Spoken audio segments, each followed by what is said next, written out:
Hi hello friends, ನಮಸ್ಕಾರ. Welcome to my channel. ಇವತ್ತು ನಾನು ನಿಮ್ಗೆ ಮಾಡಿ ತೋರಿಸ್ತಾ ಇರೋದು ಮಜ್ಜಿಗೆ ಸಾರು. ಪಳದೆ ಅಂತಾರೆ ಇದಕ್ಕೆ. ತುಂಬ ಟೇಸ್ಟಿಯಾಗಿದೆ ನೋಡಿ. ಒಂದ್ಸರಿ ಈ ಥರ ನೀವು ಮಾಡ್ಕೊಂಡು ನೋಡಿ ಟೇಸ್ಟ್ ಹೇಗಿದೆ ಅಂತ ಮರೆಯದೇನೆ ಕಮೆಂಟ್ ಬಾಕ್ಸ್ನಲ್ಲಿ ಹಾಕಿ. ಅದಕ್ಕೆ ಒಂದು ಚಮಚ ಕಡಲೆಬೇಳೆ ತೊಗೊಂಡಿದ್ದೀನಿ ರೀ, ಒಂದು ಚಮಚ ಅಕ್ಕಿ ತೊಗೊಂಡಿದ್ದೀನಿ. ಎರಡನ್ನೂ ಈಗ ಒಂದು ಬಟ್ಲಕ್ಕೆ ಹಾಕ್ಕೊಳ್ಳೋಣ. ಹಾಕ್ಕೊಂಡು ಒಂದು 2-3 ಸರಿ ನೀರಿಂದ ತೊಳೆಯನ್ರಿ. ಇದನ್ನು ಚೆನ್ನಾಗಿ ಕೈಯಾಡಿಸ್ಕೊಂಡು ಒಂದು 2-3 ಸರಿ ತೊಳ್ಕೊಳ್ಳೋಣ. ತೊಳ್ಕೊಂಡು ನೀರು ತೆಗೆದ್ಬಿಟ್ಟು ಬೇರೆ ನೀರು ಹಾಕಿ 1 ತಾಸು ನೆನೆ ಇಟ್ಕೊಳ್ಳೋಣ್ರಿ. ಇದನ್ನು 1 ತಾಸು ನೆಂದ್ರೆ ಸಾಕ್ರಿ. ಇವಾಗ ಬೇರೆ ನೀರು ಹಾಕಿಟ್ಟು ನೆನೆ ಇಟ್ಕೊಳ್ಳೋಣ. ಬೆಳ್ಳುಳ್ಳಿ ಮತ್ತು ಅಲ್ಲ, ಕೊತ್ತಂಬರಿ, ಕರಿಬೇವು, ಹಸಿಮೆಣ್ಸಿನ್ಕಾಯಿ, ಜೀರಿಗೆ ತೊಗೊಂಡಿದ್ದೀನಿ ರೀ ರುಬ್ಕೊಳ್ಳೋದಕ್ಕೆ.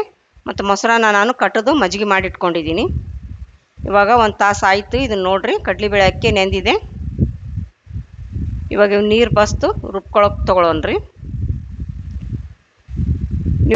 ನೀವು ಮಜ್ಜಿಗೆ ಸಾರು ಮಾಡ್ಕೊಂಡಿರ್ತೀರ, ಈ ಥರ ಒಮ್ಮೆ ನೀವು ಮಾಡ್ಕೊಂಡಿರೋಕ್ಕಿಲ್ಲ. ಈ ಥರ ಒಮ್ಮೆ ಮಾಡ್ಕೊಂಡು ನೋಡಿ, ಟೇಸ್ಟು ಮರೆಯೋಕ್ಕಾಗಲ್ಲ ನೋಡಿರಿ. ತುಂಬ ಟೇಸ್ಟಿಯಾಗಿರುತ್ತೆ ಇದು. ಮತ್ತು ಅನ್ನಕ್ಕೆ ಚೆನ್ನಾಗಿ ಹೊಂದುತ್ತೆ ನೋಡಿ, ಟೇಸ್ಟು ಸಖತ್ತಾಗಿರುತ್ತೆ.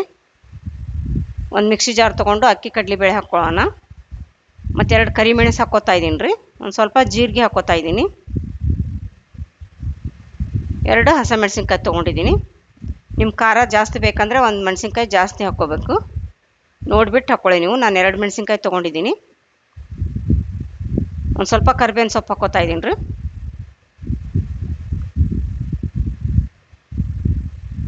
ಒಂದು ಗಡ್ಡೆ ಬೆಳ್ಳುಳ್ಳಿನ ಸೋಸ್ಬಿಟ್ಟು ಹಾಕ್ಕೋತಾ ಇದ್ದೀನಿ, ಸಿಪ್ಪೆ ತೆಗೆದು. ಒಂದು ಸ್ವಲ್ಪ ಶುಂಠಿ ಹಾಕ್ಕೋತಾ ಇದ್ದೀನಿ ರೀ. ಒಂದು ಸ್ವಲ್ಪ ಕೊತ್ತಂಬರಿ ಸೊಪ್ಪು ಹಾಕ್ಕೊಳ್ಳೋಣ. ಒಂದು ಸ್ವಲ್ಪ ರುಬ್ಕೊಳ್ಳೋದಕ್ಕೆ ಉಪ್ಪು ಹಾಕ್ಕೋತಾ ಇದ್ದೀನಿ ನೋಡಿ. ಒಂದು ಸ್ವಲ್ಪ ಅರಿಶಿನ ಪುಡಿ ಹಾಕ್ಕೋತಾ ಇದ್ದೀನಿ. ಇವಾಗ ಒಂದು ಸ್ವಲ್ಪ ನೀರು ಹಾಕ್ಕೊಂಡು ನೈಸಾಗಿ ರುಬ್ಕೊಳ್ಳೋಣ್ರಿ. ನೋಡಿ, ಈ ಥರ ನೈಸಾಗಿರಲಿ. ಇವಾಗ ಮಜ್ಜಿಗೆ ಮಾಡಿಟ್ಕೊಂಡಿದ್ವಲ್ರಿ, ಆ ಮಜ್ಜಿಗೆ ಜೊತೆ ಇದನ್ನು ಸೇರಿಸ್ಕೊಳ್ಳೋಣ. ರುಬ್ಕೊಂಡಿರೋ ಮಸಾಲೆನ ಈ ಮಜ್ಜಿಗೆ ಜೊತೆ ಸೇರಿಸ್ಕೊಳ್ಳೋಣ್ರಿ. ಮಜ್ಜಿಗೆ ಜೊತೆ ಸೇರಿಸ್ಕೊಂಡು ಮಿಕ್ಸ್ ಮಾಡ್ಕೊಳ್ಳೋಣ. ತುಂಬ ರುಚಿಯಾಗಿರುತ್ತೆ ನೋಡಿರಿ ಇದು. ಈ ಥರ ಮಜ್ಜಿಗೆ ಸಾರು ಪಳದೆ ಒಂದ್ಸರಿ ನೀವು ಇದನ್ನು ಮಾಡ್ಕೊಂಡು ನೋಡಿ. ನೀವು ಬೇರೆ ಥರ ಮಜ್ಜಿಗೆ ಸಾರು ಮಾಡ್ಕೊಂಡಿರ್ತಾರ, ಈ ಥರ ಮಾಡ್ಕೊಂಡಿರೋಕ್ಕಿಲ್ಲ. ತುಂಬ ಟೇಸ್ಟಿಯಾಗಿದೆ ಇದು. ಅನ್ನಕ್ಕೆ ಕೂಡ ಊಟ ಮಾಡೋದಕ್ಕೆ ಚೆನ್ನಾಗಿದೆ, ಮತ್ತು ಕುಡಿಯೋದಕ್ಕೆ ಕೂಡ ತುಂಬ ಸಖತ್ತಾಗಿದೆ ನೋಡಿ. ಮರೆಯದೇನೆ ಮಾಡ್ಕೊಂಡು ನೋಡಿ. ನೋಡಿ, ಈ ಥರ ರುಬ್ಬಿದ್ದನ್ನು ಇದಕ್ಕೆ ಮಿಕ್ಸ್ ಮಾಡ್ಕೊಳ್ಳೋಣ್ರಿ. ಮಿಕ್ಸ್ ಮಾಡಿಕೊಂಡು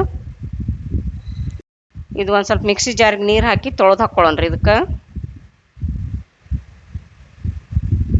ಹಾಕ್ಕೊಂಡು ಚೆನ್ನಾಗಿ ಮಿಕ್ಸ್ ಮಾಡಿ ಇಟ್ಕೊಳ್ಳಿ. ಇವಾಗ ಗ್ಯಾಸ್ ಆನ್ ಮಾಡಿಬಿಟ್ಟು ಒಂದು ಪಾತ್ರೆನ ಇಟ್ಕೊಳ್ಳೋಣ. ಒಗ್ಗರಣೆಗೆ ಒಂದು 2 ಚಮಚದಷ್ಟು ಎಣ್ಣೆ ಹಾಕ್ಕೋತಾ ಇದ್ದೀನಿ ರೀ ಒಗ್ಗರಣೆಗೆ. ಎಣ್ಣೆ ಬಿಸಿ ಆದಮೇಲೆ ಸಾಸಿವೆ ಜೀರಿಗೆ ಹಾಕ್ಕೊಳ್ಳೋಣ್ರಿ. ಸಾಸಿವೆ ಜೀರಿಗೆ ಚಟಪಡಿಸಿದ್ಮೇಲೆ ಒಂದು ಗಡ್ಡೆ ಬೆಳ್ಳುಳ್ಳಿನ ಸೋಸಿಬಿಟ್ಟು ಸ್ವಲ್ಪ ಜಜ್ಜಿ ಹಾಕ್ಕೋತಾ ಇದ್ದೀನಿ ರೀ. ಒಂದು ಒಣಮೆಣ್ಸಿನ್ಕಾಯಿ ಹಾಕ್ಕೋತಾ ಇದ್ದೀನಿ. ಒಂದು ಸ್ವಲ್ಪ ಕರಿಬೇವಿನ ಸೊಪ್ಪು. ಬೆಳ್ಳುಳ್ಳಿನ ಜಜ್ಜಿ ಹಾಕ್ಕೊಳ್ಳೋದ್ರಿಂದ ಟೇಸ್ಟು ಸಖತ್ತಾಗಿ ಬರುತ್ತೆ ನೋಡಿ. ಅದ್ರ ಘಮ ಬಿಟ್ಕೊಳ್ಳುತ್ತೆ ಒಗ್ಗರಣೆಯಲ್ಲಿ, ತುಂಬ ಟೇಸ್ಟಿಯಾಗಿರುತ್ತೆ. ಒಂದು ಸ್ವಲ್ಪ ಹಿಂಗೆ ಹಾಕ್ಕೊಳ್ಳೋಣ. ಉರಿನ ಸಣ್ಣಗೆ ಇಟ್ಕೊಳ್ರಿ.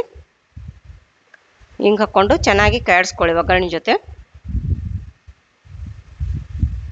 ಚೆನ್ನಾಗಿ ಕಾಯಿಸ್ಕೊಂಡು ಇವಾಗ ಇದನ್ನು ಮಜ್ಜಿಗೆ ಮಸಾಲೆ ಹಾಕ್ಕೊಳ್ಳೋಣ್ರಿ. ಮಜ್ಜಿಗೆ ರುಬ್ಬಿದ್ರೆ ಮಿಕ್ಸ್ ಮಾಡಿ ಇಟ್ಕೊಂಡಿದ್ವಲ್ಲ, ಅದನ್ನು ಹಾಕ್ಕೊಳ್ಳೋಣ. ಹಾಕ್ಕೊಂಡು ಚೆನ್ನಾಗಿ ಕಾಯಿಸ್ಕೊಳ್ಳಿ. ಉರಿ ಸಣ್ಣಗೆ ಇಟ್ಕೊಳ್ರಿ. ಚೆನ್ನಾಗಿ ಕಾಯಿಸ್ಕೊಂಡು ಕುದಿಸ್ಕೋಬೇಕು. ಇದು ಅಕ್ಕಿ ಕಡಲೆಬೇಳೆ ಹಾಕಿ ಮಾಡೋದ್ರಿಂದ ಟೇಸ್ಟ್ ಸಖತ್ತಾಗಿ ಬರುತ್ತೆ ನೋಡಿರಿ ಇದು ಪಳದೆದ್ದು. ಮತ್ತು ತಿಕ್ನೆಸ್ ಕೂಡ ಬರುತ್ತೆ ರೀ. ಅಕ್ಕಿ ಕಡಲೆಬೇಳೆ ಹಾಕೋದ್ರಿಂದ ಇದು ತಿಕ್ನೆಸ್ ಆಗುತ್ತೆ, ಗಟ್ಟಿಯಾಗಿ ಬರುತ್ತೆ. ತುಂಬ ಟೇಸ್ಟಿಯಾಗಿರುತ್ತೆ ಅನ್ನಕ್ಕಿದು. ಒಳ್ಳೆ ಕಾಂಬಿನೇಷನ್ನು.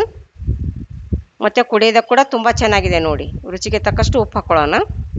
ಒಂದು ಸ್ವಲ್ಪ ಬೆಲ್ಲ ಹಾಕ್ಕೋತಾ ಇದ್ದೀನಿ. ಟೇಸ್ಟ್ ಆಗುತ್ತೆ ನೋಡಿ ಇದು ಬೆಲ್ಲ ಹಾಕ್ಕೊಂಡ್ರೆ. ಒಂದು ಸ್ವಲ್ಪ ಮರೆಯದೇನೆ ಹಾಕ್ಕೊಳ್ಳಿ ಬೆಲ್ಲನ. ಪಳದಕ್ಕೆ ಈ ಥರ ಹಾಕೋದ್ರಿಂದ ತುಂಬ ಟೇಸ್ಟಿಯಾಗಿರುತ್ತೆ. ಹಾಕ್ಕೊಂಡು ಚೆನ್ನಾಗಿ ಕಾಯಿಸ್ಕೊಳ್ಳಿ. ರುಬ್ಕೊಳ್ಳೋದಕ್ಕೆ ಉಪ್ಪು ಹಾಕ್ಕೊಂಡಿದ್ರಲ್ಲ ಸ್ವಲ್ಪ, ಇವಾಗ ಇದಕ್ಕೆ ರುಚಿಗೆ ತಕ್ಕಷ್ಟು ಉಪ್ಪು ಹಾಕ್ಕೊಂಡ್ರಿ. ನೋಡ್ಕೊಂಡು ಹಾಕ್ಕೊಳ್ಳಿ ಉಪ್ಪನ್ನ. ನೋಡಿ, ಈ ಥರ ಚೆನ್ನಾಗಿ ಕಾಯಿಸ್ಕೊಂಡು ಕುದಿಸ್ಕೋಬೇಕು.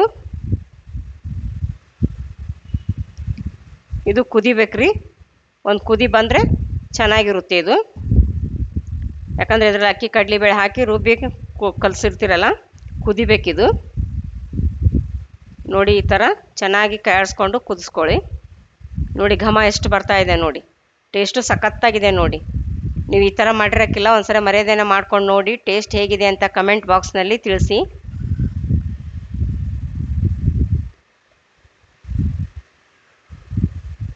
ನೋಡಿ ಈ ಥರ ಕುದಿಸ್ಕೋಬೇಕು. ಇವಾಗ ಇದು ಕುದ್ದಾದ್ಮೇಲೆ ಗ್ಯಾಸ್ನ ಆಫ್ ಮಾಡ್ಕೊಳ್ಳೋಣ. ನೋಡಿ ಇವಾಗ ರೆಡಿ ಆಯ್ತು ನೋಡಿ ಪಳದೆ. ಇವಾಗ ಒಂದು ಸ್ವಲ್ಪ ಕೊತ್ತಂಬರಿ ಸೊಪ್ಪು ಹಾಕ್ಕೊಳ್ಳೋಣ್ರಿ.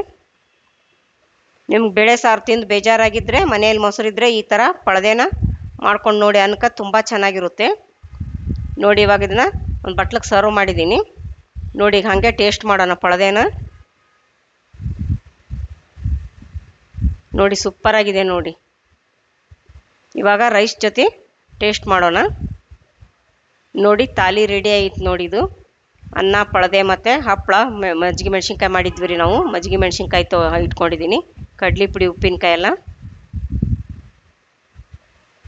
ನೋಡಿ ರೈಸ್ ಜೊತೆ ಕೂಡ ಪಳದೆ ತುಂಬ ಸಖತ್ತಾಗಿದೆ ನೋಡಿ, ಸೂಪರಾಗಿದೆ ನೋಡಿ, ಟೇಸ್ಟಿಯಾಗಿದೆ. ಇದು ಈಗ ರೆಡಿ ಆಯ್ತಲ್ಲ, ಸವಿಯಲು ಸಿದ್ಧ. ಈ ವಿಡಿಯೋ ನಿಮಗೆ ಇಷ್ಟವಾದಲ್ಲಿ ದಯವಿಟ್ಟು ಲೈಕ್ ಮಾಡಿ, ಶೇರ್ ಮಾಡಿ, ಸಬ್ಸ್ಕ್ರೈಬ್ ಮಾಡಿ ಮತ್ತು ಬೆಲ್ ಬಟನನ್ನು ಒತ್ತಿರಿ.